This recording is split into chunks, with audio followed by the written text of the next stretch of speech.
का समय है। सरला किचन में जाती है तो देखती है कि बहू रूबी हाई फाई मेकअप करके खाना बना रही है। सरला, अरे बहू, ये सुबह सुबह इतना मेकअप, कहीं जा रही हो क्या?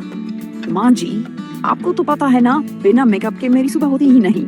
अच्छा, ठीक है बहू, चाय बना ली क्या? हाँ माँ जी, बन रही है। आप लिविंग रूम में बैठिए, मैं लाती हूँ। सरला लिविंग रूम में जाकर बैठ जाती है। तभी रूबी चाय लेकर आती है और उन्हें देती है। कुछ देर बाद पड़ोसन शांतिका आंटी घर में आ जाती हैं। अरे शांतिका, अगर तू पहले बता देती तो कुछ बना के रखती तेरे लिए। अरे नहीं बहन, बस यूं ही आ गई खबर लेने। बहू, शांतिका आंटी के लिए 1 कप चाय बना लाओ।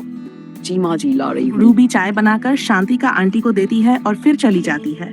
अरे सरला, तेरी बहू इतना मेकअप करके कहाँ जा रही है? अरे शांतिका, क्या बताऊं बहन, मेरी बहू तो सुनती ही नहीं है। रूबी अपने कमरे में जाकर फिर से मेकअप करने लगती है। कुछ देर बाद शांतिका अपने घर चली जाती है। बाद सरला अपनी बहू को बुलाती है। इतना मेकअप ठीक नहीं है, चेहरा खराब हो सकता है। माँ जी, ऐसा कुछ नहीं होता, मैं तो अच्छी क्वालिटी का मेकअप इस्तेमाल करती हूँ। रूबी ये कहकर अपने कमरे में जाकर फिर से मेकअप करने लगती है।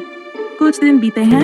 एक दिन रूबी किचन में खाना बना रही होती है, तभी सरला आती है। सरला, अरे बहू, ये क्या पाउडर ज्यादा लग गया क्या? चेहरा तो सफेद सफेद धब्बों से भर गया।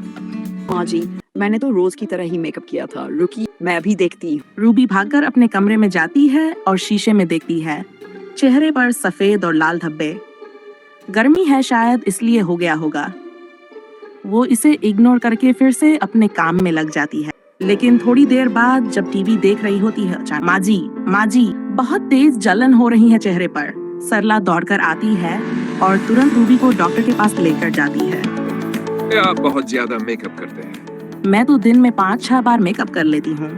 देखिए, इतना सारा मेकअप त्वचा को नुकसान पहुंचा सकता है। अभी तो ये हल्की एलर्जी है, लेकिन अगर आपने इसे नहीं रोका तो आगे चलकर ये एक बहुत बड़ी स्किन प्रॉब्लम बन सकती है।